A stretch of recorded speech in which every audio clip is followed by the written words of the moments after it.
Good morning. This is Matthew from Next Gen Interviews. We have a really good guest. I would say that she's the queen of gaming, all the way from England.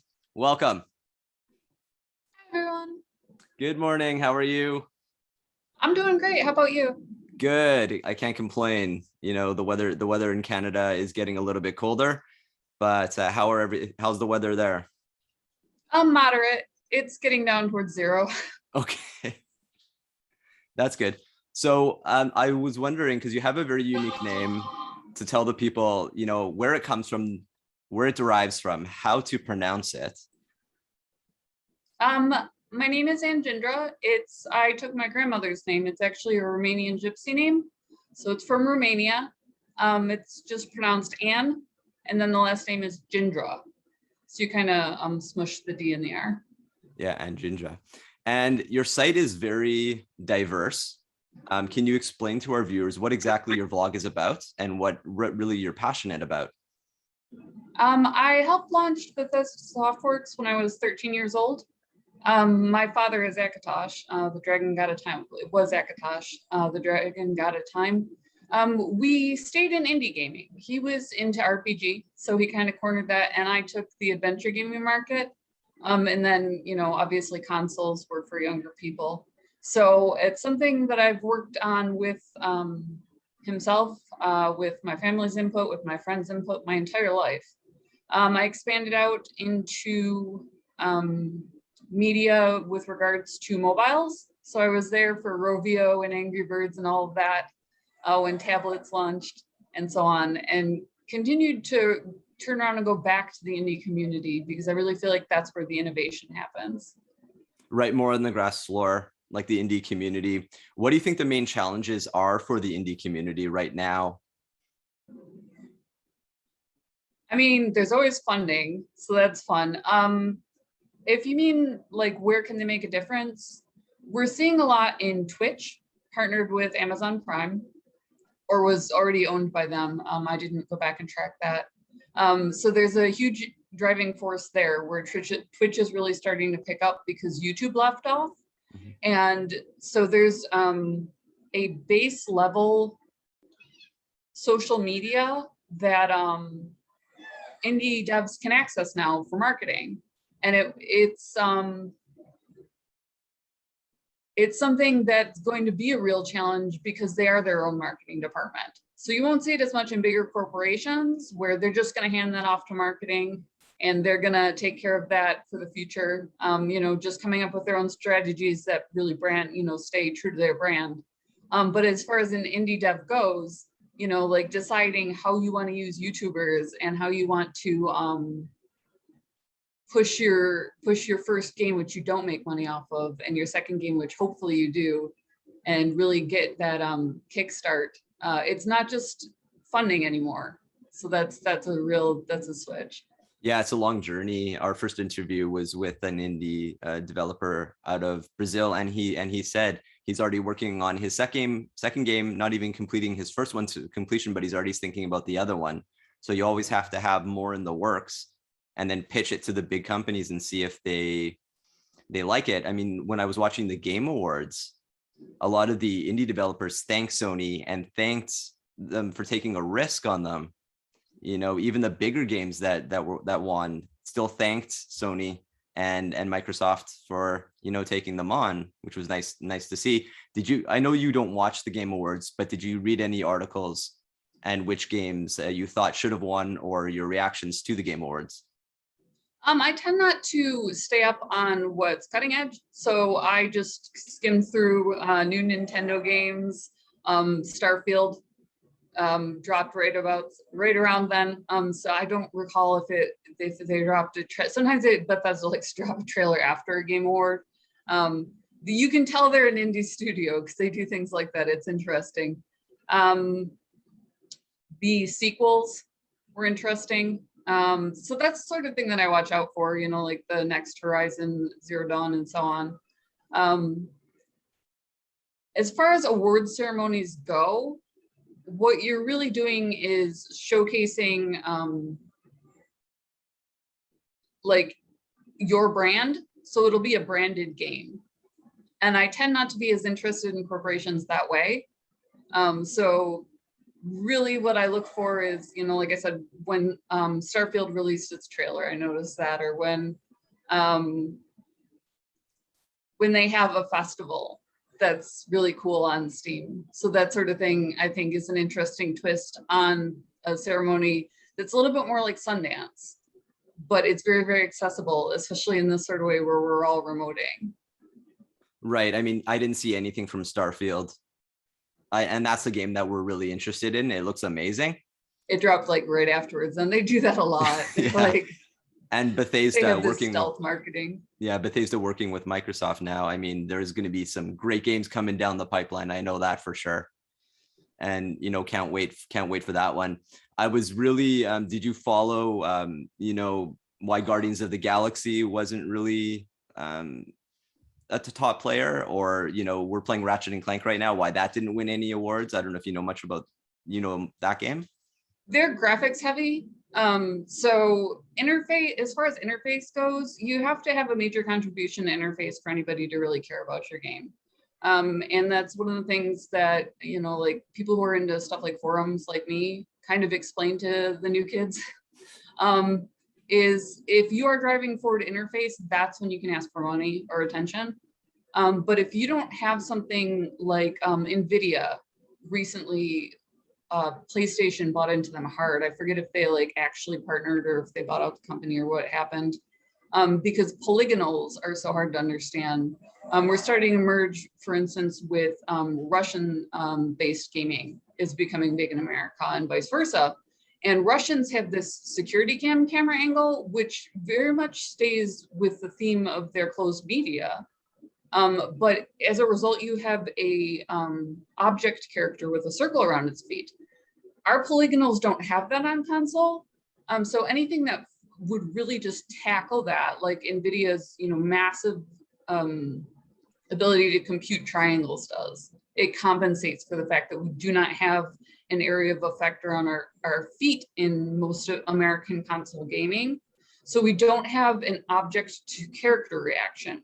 Like your character actually won't react as they approach an object.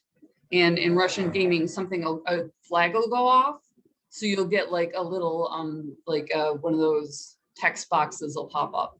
And it'll give you that same emotional or kinetic feel, you know, if you're playing with the controller, even though you don't have the haptic feedback that it registers. Okay. Are we going to see these type of games as more games move towards the Unreal 5 engine? Because I did test out the Matrix and I saw that my player would bang into a car, like you were saying, and it would interact with it like she would. And so are we going to see more movement with that type of engine and games like Stalker 2, for example, which is more Russian in background? They are doing this interesting thing where they're either turning NPCs into objects. So they're studying it. I've noticed that in some of the higher, like Homefront Revolution 2 did a great job with that. They skinned the heck out of everything so that it looked good, which was fine because it was a cityscape. But then they took objects that would mostly slide and made them into the NPCs so that the NPC had the circle around its feet. I use the term circle loosely. It's just an area of effect. And then in Stalker, they do the same thing where you have stopping off points. So what they do is they use like groups of people to do that same thing. So I would say that it's still being studied by major, like the megacorps, where you're really going to see the press on the games and so on. Some devs are flat out ignoring it. So like in crafting games, they don't care. Okay. You stop X distance from an object and then you faux interact with it. So it's not going to hit that. But, you know, as far as the RPGs and so on, it's something they're going to study the heck out of because it's just not in our engines. It would be either a new engine or, you know, since Unreal is so graphic heavy, I mean, I suppose you could insert like, there are add-ons, there are plugins that developers use when they're making a game. And you wind up with bugs. It's actually some of the running jokes about the buggier companies is what they do is they have a core engine that they like, and then they extensively patch things on to get the effects that they want, or their plugins that you purchase. So they will either get that into the engine or they'll have a favorite plugin that they'll use eventually. And that's probably what they're researching, is what to buy or what to make. That makes sense, because games that we've tested, if they have bugs, will automatically 1 month later get an update to fix it. Yeah, it happens a lot. Yeah, and then you just kind of look at the underside of it to see what it did. Okay. Will we see this type of innovation in games like Fable 6 or, you know, the new Tomb Raider or the new Star Wars Eclipse? Fable 6 is going majorly British. They don't really care, from what I can see, about like at all what the East is doing, like at all. You know, Japanese gaming, it doesn't matter or whatever. So I don't see that doing that. They actually inserted in the remaster that buffer where you actually smash into things and they acknowledge that. So that's an interesting way to handle that when they did go through, where they just treated everything exactly the same, whether it was a person or a wall, where you would just literally smash into it and the character would have a reaction as soon as the character touched it. So that's what I see in Fable 6. Okay. What was the other titles? Well, I'm looking the Star Wars Eclipse, which showed a preview at the Game Awards. That looks insane. And we're also looking at when the new Tomb Raider eventually comes to market, probably in a couple of years. Star Wars Eclipse is the Star Wars franchise is fairly heavily invested in VR. So I would be surprised if they adopted anything else into it. Interacting with walls, for instance, is important to them. So they would probably have a similar European style approach. And then, yeah, I don't see them, that's gonna be more like hands forward. So if you've ever played a stealth game, what's going to be interesting, what's going to cause that, like I said, when you're holding a controller, you get the sensation even though you don't have the haptic feedback. Same thing is happening with phones, and they're very mobile friendly. So I think you're going to have that where it triggers it for you emotionally, rather than them trying to insert a physical element. They'll use a social flag to tell you how you should be reacting. Yeah, like to give you an example, I played Hellblade, the first one, versus Resident Evil Village. I was more scared in Hellblade because of the 3D audio of the voices come across the earphones than Resident Evil Village. Yeah, the ambient is incredible in some of these. That's kind of the big difference with FPSs. I think Battlefield is trying to bring that to the table, where you can actually kind of hear like comprehensively where this, you know, massively multiplayer, you know, they're doing the whole, you know, like 40 players per team, and so 80 people at a time, trying to give you audio cues as to where people are and make it literally sound like when they're behind you or in front of you. So that's an interesting twist. In gaming, traditionally it was in front of you for the longest. So that'll be interesting to pull off, and thrillers do that a lot, where they have an echoey feel to them already. And it's just natural for the devs to experiment with making things, not just having jump scares, but making things appear to approach, because the ambient does create that atmo. Right. I saw that in Resident Evil Village. I also saw that in a lot of other horror games that are coming out, this type of what you're explaining. What type of games do you like playing personally? I am a huge adventure fan. It's so girly, but it almost died. Adventure gaming tried to bridge the arcade trend into, you know, like just directly into the mix, and it wound up failing miserably. So there were just all these games that huge titles like King's Quest that started bombing because they insisted on having an arcade element. Ultima 9 actually went down hard because of that. They almost didn't have it because there was so much arcade in the previous one.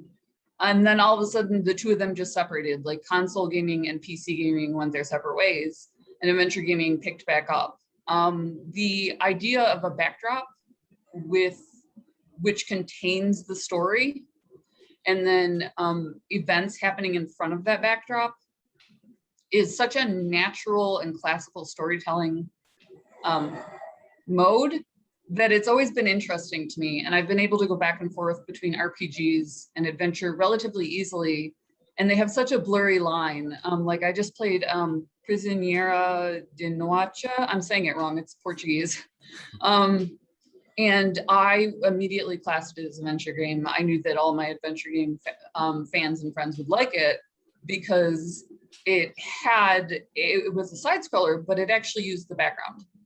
And that's literally all there is to adventure gaming that you don't always see in an RPG. And I feel like as people are trending towards open world, it's so back to basics to play an adventure game that you can play it and then go back to an open world game and kind of see where you would have recommended something to the dev or the design team or the art team, where they're just missing a cue because it comes up as a flag in adventure gaming. So okay. I like it because it's simple. What games are you looking forward to in the future? Obviously, Elder Scrolls 6, that'll be a big deal. I love ESO because of it updates regularly. I love that hype and the feeling of being involved in that and just being able to track those and, you know, talk to people and see they went back to Skyrim for one of the chapters. Greymoor is set there, so they were able to go back and pick up a big part of their fan base. So that was really cool. Fable obviously hit my radar. Their remaster was incredible. I hadn't caught it when it was first released. Tomb Raider is a great franchise. I don't like that they reboot Lara every time. Okay. But the new one is always interesting. So as a marketing hook, that's awesome, you know? So that's definitely on the radar. Aside from that, the next Zelda, you know, like you can't go wrong with it. Yeah, and then Final Fantasy Remaster. Right. And do you typically play on PC or do you have a PlayStation? Do you have Xbox? Oh, pro tip, Microsoft makes Xbox. Yes. So as long as an Xbox game is on Steam, I just slap a wired Xbox controller onto my computer and play it so that way I can have a PlayStation. Okay.